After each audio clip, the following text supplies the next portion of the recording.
Welcome back. On last week's episode of Hot Cocoa, we took a look at how to build an entire application without writing a single line of code using core data. We wanted to count our candy, we counted our candy. However, there was one thing we left out, and that was how to calculate the total value based on stuff that we already had in the database. So, on this week's episode of Hot Cocoa, we're going to take a look at how to access the database using code and manipulate its values. Coming up on Hot Cocoa.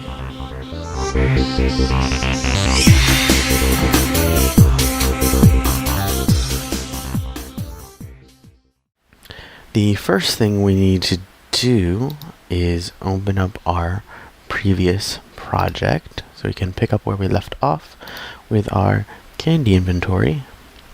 And here we are. If you remember from last episode, we created our data model, and we have our candy entity and all of our properties, and we have it so that whenever you click add, you can then type in whatever candy brand you want, unit price, oops, well, we'll leave it at 43. But the problem is that total price, it would be nice if it said itself by taking the unit price and multiplying it by the quantity. So you know how much what you have is worth. Now, what we did have in our data model is a property for total price that made it work. And we are going to get rid of this because we don't need it anymore. Because what we're going to do, and we'll save that. Oops. Let's save it. There we go. So we'll save that. What we're going to do is make a subclass of managed object. And we're going to write our own code for the entity that overwrites what happens when it calls the property that we want to call, which in this case will be total value. So the first thing we need to do in order to create our subclass of managed object for candy is we need to go and create a new ObjectiveC class. We're going to file, a new file, and click next, and let's call this candy entity, and click finish. And here's our two new files. I'm going to move them to our classes folder to keep things tidy. And we'll start with the header, and the first thing you need to make sure you do is right now this is just a generic subclass of object. What we want this to be is a subclass of managed object, because if you look at our candy here, you can see that it is a class of managed object, and we want to make that our own class, which is a subclass of managed object. So as we saw in the second episode, it has all of the properties and methods and stuff of object, plus what we're going to add. So the first thing we want to do is in our header file here, change this from object to managed object. And then we're going to write a single function, which is going to be called whenever the array tries to write to the total value property that we're going to create. It's going to run this, and then it will return the object that is to be put in the array. So in this case, we need to create a function that returns an number object, because that's what the array is expecting, and that's what the table view is expecting. It wants a number, so we're going to have our function return a number, and we'll just call this function, let's see, total value. And that's all we need to do in the header file. So we'll switch over to the im file, and we'll write our implementation for that. So I've gone in here and written our implementation for the total value function that will return an number. So let's take a look at what each thing does in here. First, we declare all our variables, the integer quantity and the float for unit price, and the float for the total price.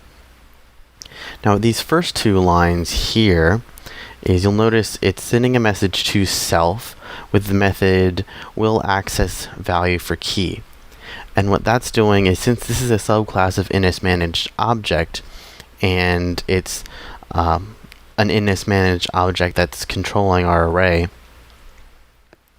we are calling a method of NSManaged object, which is the self. Otherwise, you're sending a message to self. And the method we're calling is will access value for key. And basically what we're telling NSManaged object is, hey, just so you know, I'm going to need to read a value from this key. And you'll notice these keys here correspond to our properties for this entity. So we have quantity and unit price that we're reading. And we need to let it know that we want to access the value for that key. So down here in this section is when we actually access the value for that key, which is done by sending the method primitive value for key to self, which will return us an NSNumber object, which we then get the int value out of and put that in our integer quantity here. And from unit price, we get an NSNumber object, and we want the float value of that, which we then put in our float unit price. And then just like we had to tell it that we want to access the value, we then have to tell it that we're done with the value, it's okay to release it from memory. So we send the message did access value for key to self, just to let it know that it can get rid of it. And then just basic math, we multiply quantity by the unit price, save that into total price, and then we create the NSNumber object total, and we initialize that with the NSNumber number with float total price. So it creates an NSNumber containing the total price that we calculated here, and then we return that NS object right here. Now, once we're done writing our implementation for this, what we need to do is first save these files here. We need to go back into the data model, and we want to change the class of candy from NSManaged object to the one we just wrote, which is candy entity. So now it's taken on, let's save that. It's taken on the class that we just wrote. So we can add our own things to it. And now all that's left is to go into the interface and implement that. And it's actually incredibly easy. So we just need to open up my document in Interface Builder. It's coming. It's coming. There it is.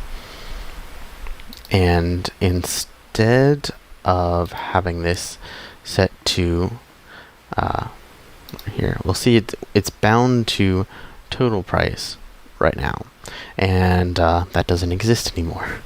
So what we really want to bind it to is total value, and that will pull, every time it tries to pull this, it'll pull it from the function that we just wrote, and it will return whatever this function returns, and it will then stick it into our total price here. So let's see how that works.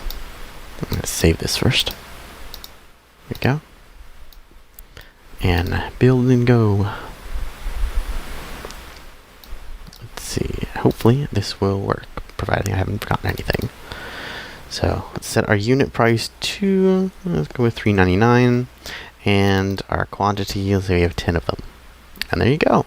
It takes the unit price, multiplies by the quantity, and outputs the total price.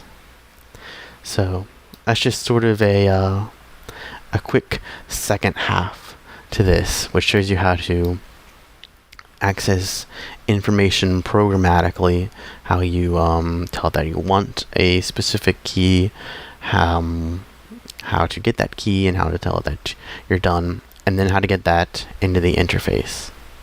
On our next episode, we're going to take a bit of a break from programming for OS X, and we're going to take a quick look at programming for the iPhone and sort of the differences between the two, because although they're in the same language and they use similar sort of like objects and implementations of things, there are some things that are different on the basic level that'll really trip you up if you don't know them.